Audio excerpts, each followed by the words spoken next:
नमस्कार मित्रांनो, मी अजित कोलटकर. भावगीतार्थ या माझ्या यूट्यूब चॅनलवर आपले सहर्ष स्वागत आहे. मित्रांनो, कलाक्षेत्रात अनेक ट्रेंड्स येतात आणि जातात. जसे चित्रकलेत रेनेसन्स, नृत्यामध्ये डिस्को, मराठी चित्रपटांमध्ये तमाशापट किंवा विनोदी चित्रपट वगैरे. मित्रांनो, मराठी संगीत क्षेत्रातही अनेक ट्रेंड्स आले आणि गेले सुद्धा. अगदी 1843 सालापासून किर्लोस्कर, कोल्हटकर, देवल यांनी रुजवलेला नाट्यसंगीताचा ट्रेंड किंवा सुगम संगीत, चित्रपट संगीत यांचा सुवर्णकाळ हाही एक ट्रेंडच. असाच एक ट्रेंड, असाच एक गीत प्रकार म्हणजे भावगीते. भावगीते या नावातच गीत प्रकाराचा उलगडा होतो. या प्रकाराची गंमत म्हणजे जसे गाणे हे प्रामुख्याने गायकाच्या नावाने ओळखले जाते. उदाहरणार्थ, जगजीत सिंग म्हणजे गझल, गुलाम अली म्हणजे गझल, भजन म्हणजे अनुप जलोटा, अभंग म्हणजे अर्थातच आपले सगळ्यांचे लाडके भीमसेन जोशी. भावगीतात मात्र गायक हा सोलो परफॉर्मर नसतो, तर गीतकार हा गायका एवढाच किंबहुना काकणभर सरसच असतो. जसे आपण आपले बाबूजी म्हणजे सुधीर फडके, अरुण दाते, गजानन वाटवे यांना ओळखतो, तसेच आपण शांताबाई शेळके, मंगेश पाडगावकर, भारा तांबे यांनाही अगदी नावानिशी तितकेच ओळखतो आणि प्रेमही देतो.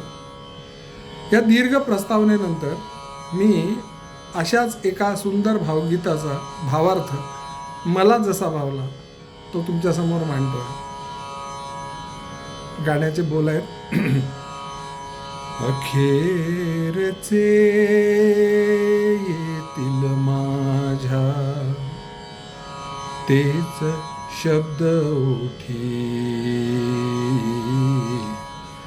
लाख चुका असतील केल्या, केली पण प्रीती अखेरचे. या गाण्याचे गीतकार मंगेश पाडगावकर, संगीतकार यशवंत देव आणि गायक अर्थात श्री अरुण दाते. आपण या गाण्यामागचा सखोल अर्थ, भावना आणि मर्म जाणून घेऊया. या गीतातील ओळखनोळ, प्रेम, विरह आणि पश्चात्ताप या तीन भावना अक्षरशः प्रस्फुटित करते, प्रक्षेपित करते. जेव्हा आपण आपले प्रेयस म्हणजे काय, तर आपल्याला जे प्रिय आहे, आपल्याला ज्याच्यामध्ये जीवनाची इतिकर्तव्यता वाटते, असे एखादे ध्येय म्हणजे प्रेयस. तर आपण आपले प्रेयस मिळवण्याकरता जेव्हा ऊर फुटेपर्यंत आयुष्यभर धावतो, शेवटी थकतो, थांबतो आणि सिंहावलोकन करतो, तेव्हा आपल्याला आपल्या चुकांची, आपण केलेल्या गुन्ह्यांची प्रकर्षाने जाणीव होते. आपण आपल्यातच एवढे मशगूल होतो की आपल्या जवळच्या व्यक्तीला आपणच गृहीत धरतो, प्रसंगी तिचा अपमान केला याची एक प्रकारची तीव्र खंत मनामध्ये निर्माण होते. कधी कधी ज्या व्यक्तीवर आपण हा अन्याय केला, ती व्यक्ती कदाचित हे जग सोडून पण गेलेली असते आणि आपल्याला क्षमायाचना करण्याची संधीसुद्धा मिळत नाही आणि साक्षीला केवळ डोळ्यातील पाणी उरते. मित्रांनो, रसिको, या गीतात एक अतिशय सुंदर कल्पना मांडली आहे. प्रीतीचे फूल, असे फूल ज्याचा गंध दूर आणि जवळ काटे. आता ही ॲनॉलॉजी जर आपण आपल्या जगण्यात, आपल्या जीवनामध्ये वापरली, तर ज्याचा गंध दूर म्हणजे आपल्या जवळची व्यक्ती कायम आपल्याकडनं प्रेमाची अपेक्षा करत असते, सहवासाची अपेक्षा करत असते, सुखदुःखांची देवाणघेवाण करण्याची अपेक्षा करत असते, पण आपण मात्र ऊर फुटेपर्यंत धावत राहतो. का? कारण आपल्याला आपलं प्रेयस महत्त्वाचं वाटतं.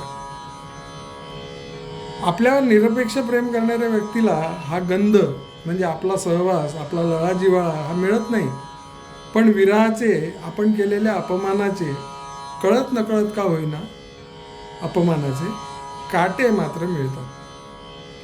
अद्भुत आहे ना हे प्रीतीचे फूल. हे गाणे आपल्याला एवढेच सांगते की आपल्या माणसांना वेळीच जपा, त्यांना प्रेम, जिव्हाळा, आपुलकीचे खतपाणी वेळीच घाला, म्हणजे मग ही पश्चातापाची भावना कधीच उरणार नाही. आपण ध्येयासाठी काहीतरी हाती लागावे म्हणून आयुष्यभर धावतो, त्यावेळी आपल्या जीवलगांना आपल्या मागून फरफटत यावे लागू नये याची काळजी घ्या. मित्रांनो, हा भावार्थ तुम्हाला पटला का?